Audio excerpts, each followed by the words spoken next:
Le vendredi 29 mai 2026. Dans une petite commune du Gers, où tout le monde pense connaître tout le monde, une collégienne de 11 ans disparaît en plein après-midi. Et ce n'était pas au milieu de la nuit. Ce n'était pas dans un endroit isolé. Non. En quelques minutes seulement. Une enfant sort de son collège. Elle est vue. Des témoins sont là. Puis elle s'évapore. Depuis, plus aucune trace. Des centaines de personnes vont participer aux recherches. Des plongeurs vont sonder les points d'eau. Des drones vont survoler les environs. Des hélicoptères vont être mobilisés. Et au centre de cette affaire, un homme de 41 ans dont les déclarations vont rapidement attirer l'attention des enquêteurs. Selon lui, il aurait simplement déposé la jeune fille près de la piscine de Florence. Mais cette version va être qualifiée d'incohérente et d'imprécise par les enquêteurs et le parquet. Alors que s'est-il passé ce vendredi après-midi ? Comment une enfant de 11 ans a-t-elle pu disparaître dans une petite commune où tout le monde se connaît ? Pourquoi les recherches massives n'ont-elles rien donné ? Et surtout, où est Liana ? Aujourd'hui, on revient sur l'une des affaires de disparition les plus inquiétantes de ces dernières années. Et ça se déroule dans le sud-ouest de la France. Pour comprendre l'impact de cette affaire, il faut d'abord parler de Fleurance. Fleurance est une commune du Gers, en région Occitanie, une ville à taille humaine. Un endroit où les habitants se croisent régulièrement, où les enfants vont à l'école à quelques rues de chez eux, où une disparition de ce type paraît presque impensable. Lorsque l'alerte est donnée, le choc est immédiat. Très vite, les habitants commencent à partager des avis de recherche. Des affiches sont placardées un peu partout. Les réseaux sociaux s'enflamment. Les familles surveillent leurs enfants avec encore plus d'attention. L'inquiétude monte d'heure en heure. Parce qu'on ne parle pas d'une adolescente de 17 ans. On parle d'une enfant de 11 ans. Et très rapidement, les enquêteurs vont considérer cette disparition comme particulièrement inquiétante. Nous sommes le vendredi 29 mai 2026. Liana est élève au collège de Hubert Reeves de Florence. L'après-midi se déroule normalement. Rien ne laisse présager ce qui va suivre.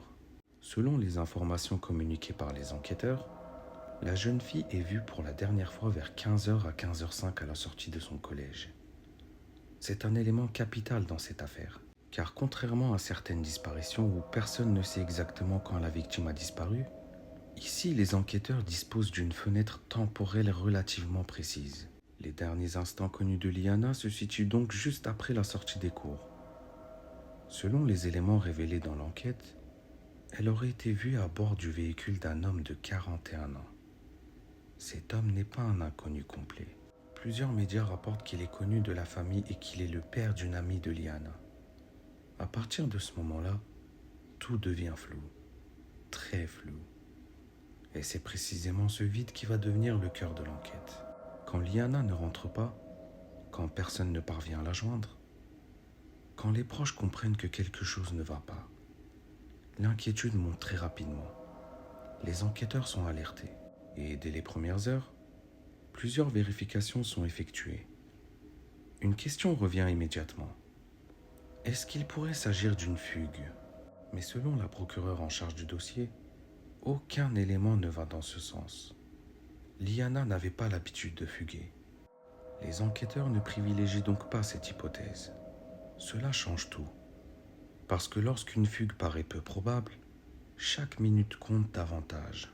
Très vite, les enquêteurs s'intéressent à un homme de 41 ans. Il est interpellé puis placé en garde à vue le lendemain de la disparition. Pourquoi ? Parce qu'il est l'une des dernières personnes connues ayant été en contact avec Liana. Durant sa garde à vue, il fournit sa version des faits. Selon ses déclarations, il aurait déposé Liana près de la piscine de Florence. Mais il y a un problème. Les enquêteurs estiment que ces explications sont incohérentes et imprécises. Et dans une enquête de disparition, ce genre de détail prend une importance énorme. Car lorsque les enquêteurs cherchent à reconstituer une chronologie, chaque minute doit pouvoir être expliquée. Chaque déplacement, chaque arrêt, chaque rencontre, tout compte. Or ici, certaines réponses ne semblent pas convaincre les enquêteurs. L'un des points centraux de l'affaire concerne donc cette fameuse piscine évoquée par le suspect. Les enquêteurs vont concentrer une partie importante de leurs recherches dans ce secteur. Un périmètre de sécurité est mis en place. La zone est examinée minutieusement. La base de loisirs située à proximité attire particulièrement l'attention. Pourquoi ? Parce qu'elle se trouve près de la rivière Gers. Et lorsqu'une personne disparaît sans laisser de traces, tous les scénarios doivent être envisagés. Aucun détail ne peut être ignoré. À partir de là, l'affaire prend une ampleur considérable. Les recherches se multiplient. Des dizaines puis des centaines de personnes participent aux opérations. Les gendarmes mobilisent d'importants moyens techniques. Des plongeurs, des équipes cynophiles, des drones, des hélicoptères, des spécialistes de la recherche de personnes disparues. Des battues citoyennes sont organisées. Les habitants se mobilisent massivement. Tout le monde espère retrouver un indice, un vêtement, un téléphone, n'importe quoi. Mais les heures passent, puis les jours.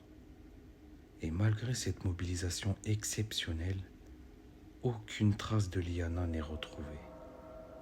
Face aux éléments recueillis, l'enquête franchit une nouvelle étape.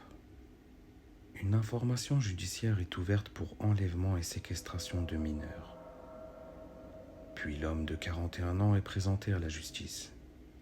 Le 1er juin 2026, il est mis en examen pour enlèvement et séquestration de mineurs de moins de 15 ans. À l'issue de cette procédure, il est placé en détention provisoire. Attention cependant, cette décision signifie que les magistrats considèrent qu'il existe des indices graves ou concordants justifiant la poursuite des investigations. Cela ne signifie pas qu'il est reconnu coupable. Seul un procès pourrait éventuellement établir des responsabilités pénales. À l'heure actuelle, plusieurs faits sont établis. Liana, 11 ans, a disparu le 29 mai 2026 à Fleurance. Elle a été vue pour la dernière fois vers 15 heures à la sortie de son collège. Un homme de 41 ans, père d'une amie de la jeune fille selon plusieurs médias, a déclaré l'avoir déposée près de la piscine. Cette version a été jugée incohérente et imprécise par les enquêteurs.